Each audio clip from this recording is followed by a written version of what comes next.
नमस्कार दोस्तों, हमारी आज की कहानी का नाम है डिप्रेशन। ये क्या बोल रहा है रोहन तू? बहू को डिप्रेशन है? अरे किस बात का डिप्रेशन है उसे? एक बच्चा पैदा करते ही डिप्रेशन हो गया और यहाँ हमने तीन तीन बच्चे पैदा कर दिए और तेरी दादी ने तो 8 बच्चे पैदा किए थे। हमें तो नहीं हुआ डिप्रेशन और एक तेरी बीबी है, इतनी सुख सुविधा होने के बाद भी डिप्रेशन लेकर बैठ गई है। हमें तो कभी किसी ने संभाला भी नहीं, फिर भी कभी कोई शिकायत नहीं की। और एक ये महारानी है, आए दिन नई नौटंकी लेकर बैठ जाती है। कोई ज़रूरत नहीं है मायके जाने की, सब काम ना करने के बहाने हैं। अभी जाती हूँ उसके पास। इतना बोल निर्मला जी बहू के कमरे में जाने लगी तो बेटे रोहन ने उनका हाथ पकड़ लिया और बोला, नहीं माँ, आपको उससे बात करने की ज़रूरत नहीं है। ये सब आपकी और मेरी वजह से ही हो रहा है। उसे घर की बहू बनाकर तो ले आए, लेकिन उसे बस नौकरानी बनाकर रख दिया। सिर्फ हमारी फरमाइशें ही तो पूरी करती रही है वो। हम तो उसके लिए कुछ कर ही नहीं पाए। क्या किया है हमने? अरे ससुराल में सभी को काम करना पड़ता है। तेरी बीबी कोई अनोखी नहीं है। हमारा ना तो गर्भावस्था और ना ही बच्चा होने के बाद किसी ने ध्यान दिया, लेकिन मजाल है कि हमने कभी शिकायत की हो। निर्मला जी तुनक कर बोली, तो ये क्या है माँ, अब शिकायत ही तो कर रही हो। बचपन से यही सुनता आया हूँ कि दादी ने आपके साथ क्या क्या किया, और अब तो यही सब बातें आप रुचि को भी इतनी बार बता चुकी हैं कि रुचि को अब सब पता है। आप आज तक शिकायत करती हैं कि दादी ने आपका ख्याल नहीं रखा, तो फिर अब कैसे दादी के नक्शे कदमों पर चल रही हैं?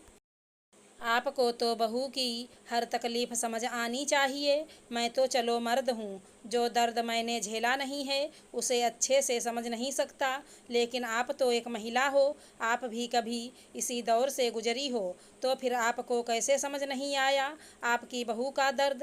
तू तो ऐसे कह रहा है जैसे मैं उसकी दुश्मन हूँ।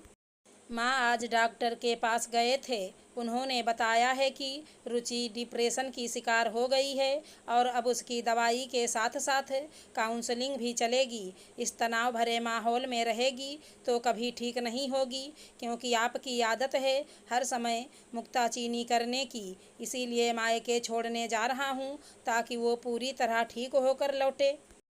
इतना बोल रोहन अपने कमरे में चला गया और कुछ देर के बाद दोनों बच्चे के साथ रुचि के घर जाने के लिए निकल पड़े। रुचि की 4 महीने पहले ही डिलीवरी हुई थी।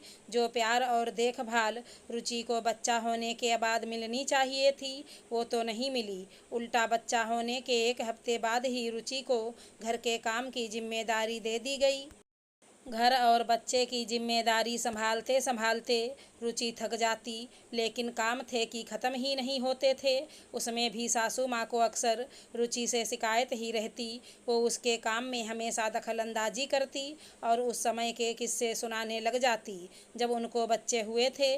कई बार रुचि ने रोहन से बात करनी चाहिए, लेकिन वो कुछ सुनना ही नहीं चाहता था। उसे लगता था जो माँ कर रही हैं वो ठीक है, क्योंकि उन्हें 3 बच्चे पैदा करने व पालने का अनुभव था। ज़रूरत से ज़्यादा काम और तनाव भरे माहौल में रहकर रुचि डिप्रेशन से ग्रसित हो गई और इस बात पर ध्यान किसी का भी नहीं गया।